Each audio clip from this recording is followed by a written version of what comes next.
I knew so many people. Fortunately, my mother and my stepfather have a great relationship, and they have for a long time. So I had that modeled.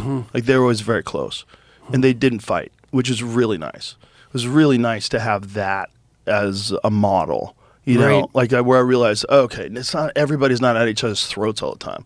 And some people actually do enjoy spending time together. Tammy and I on the tour, she started to introduce me 2 years ago, and to talk about some of the things we're doing in the family, some of our family business, talk about Peterson Academy, talk about essay. And so she'd go out on the stage. And was that the first time she had ever gone on stage in front of, you do enormous crowds. Yeah, well, so first of all, she did that, and then we replaced the business discussion, because we were just doing an update about the family, and so she'd do that. We replaced that with ads, and then she started to talk. She talked about the rules, say, in 12 Rules for Life, or some of the religious things I've been dealing with lately, and she'd relate that to something in her own life. And then she does the Q&A at the end of the lecture. And part of that was just, she was along with me, and part of that was Michaela was introducing me for a while and then had to go back to her work. And so we slotted Tammy in because it seemed like a good business decision. But one of the things we figured out very quickly that was really a shock to us was that people really liked, especially the Q&As, because what people will offer their questions electronically on this platform called Slido, which is a very good platform for such things. And then they could upvote the questions, and then Tammy would sort them and ask me questions kind of from the top down that were thematically relevant to the lecture that I had given.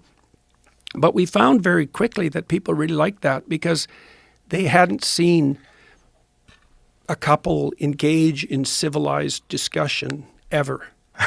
Seriously. It was really, a lot of that out there. It was really shocking, Joe. I was shocked when I first started touring by how demoralized people were. That was really striking and painful to see that on such a mass scale. And then also to see how little encouragement it took to have a really major effect. I mean, there's a positive aspect to that too, but there's also a tragic aspect. It's like, you mean you just need to have some encouragement and that was enough and you never got that, even once? That's rough when you see that in thousands of people. Right. And it was the same thing. We found it was the same thing with regards to seeing a functional couple, at least even that model. Because, Tammy asked me questions and she thinks about the questions, and then sometimes she comments, but not that much. But she actually listens to the answers and she wants to hear the answer. And so, and that dynamic is being played out on stage, and people found that very heartening. And that shows you, you said, yourself, and this is why I brought it up, because you had the example from your stepfather and your mom of this long-term relationship that worked. I mean, how the hell do you orient yourself if you haven't seen that anywhere? Right. And then you consider relationships just like all the bad ones, and you're going to be burdened and locked into that. Did you ever see that video where Alec Baldwin and his wife are on the red carpet and they're being interviewed and they're asking them questions, and the wife starts talking and Alex chimes in about something, and she said, "You're not talking, I'm talking. When I'm talking, you're not talking." On camera. Mm-hmm. And you watch this, you're like, yo, that's what everyone's scared of. Right. That's what definitely. You want to talk competition. About tyranny. Mm-hmm. The tyranny of being trapped in a relationship like that is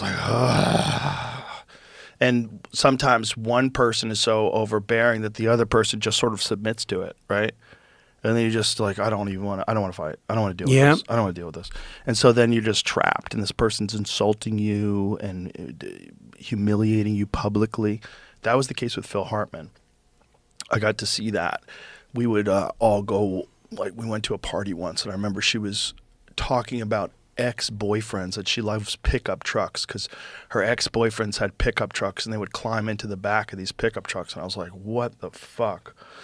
But she was doing it on purpose to make him squirm and make him uncomfortable. And she would say things talk about how he's old. Oh, he's old. He doesn't, he doesn't like to do anything. It was just public humiliation in front of friends, where you're in this like arena where he can't say anything. Yeah. He can't just go, "What the fuck are you talking about? Like, why are you talking to me like that? Like, why are we doing this?" He can't do that because he's public and he's out with us. Maybe he should do it anyways. Probably should do it anyways. Yeah, probably. But we're all out, and Phil was all about like appearances. How things looked. Right. One of the things that he was afraid of with getting married was that he was just starting to break into films, and a lot of the films that he was doing were very like family-friendly films, and it helped that he was a family man.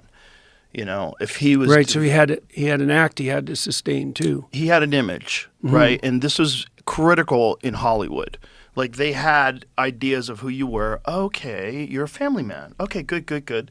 And so if you have this radical change in your life where no longer you're a family man, and if you want to be honest about it and you want to say I was in a toxic relationship and some of it was me and some of it was her and this is what happened, like, whoa, now you're opening up the world to this big can of worms. Better to keep that can sealed. Yeah, well, it's generally better not to have your fights in public, and it's certainly better.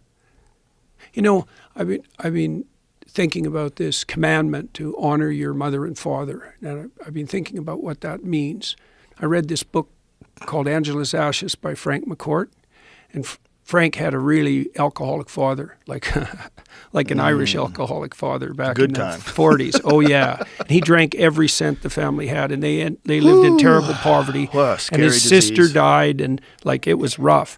But he said his father was often sober in the morning, and he established a relationship with like good morning sober father, and kind of put alcoholic, drunken nighttime father in a different bin, and he could get the benefit of having a father in consequence of that. And that honoring, that's also something that you want to do within a marriage, right? Because your wife is your friend and your lover, but she's also your wife, and you're her husband, and that means that a part of keeping that marriage working is honor. And part of the honor is that you don't do that sort of thing in public. Right. Right. Because, you don't humiliate each other. And you don't fight in public. Well, that's also in some ways independent. In a way, it's independent of who your wife or husband is. It's like, you could imagine two people fighting in public and one of them or both of them really deserving to have that fight as people. But then to keep the marriage intact, you have to remember, well, this is my wife. She's not just my friend. She's not just someone I know. She's my wife. And we shouldn't be doing primate dominance hierarchy maneuvering in public. We shouldn't be competing for power because that's going to destroy the marriage. Yeah. And so that's part of that honoring, I think, is to remember the role and to keep it, well, sacred is really right, sacrosanct. Here's another one. Don't ever insult each other, even though you want to. Like you want to like be mean sometimes. Like people get mean to you, you want to be mean back. I don't do that with my friends, so I don't do that with anyone else.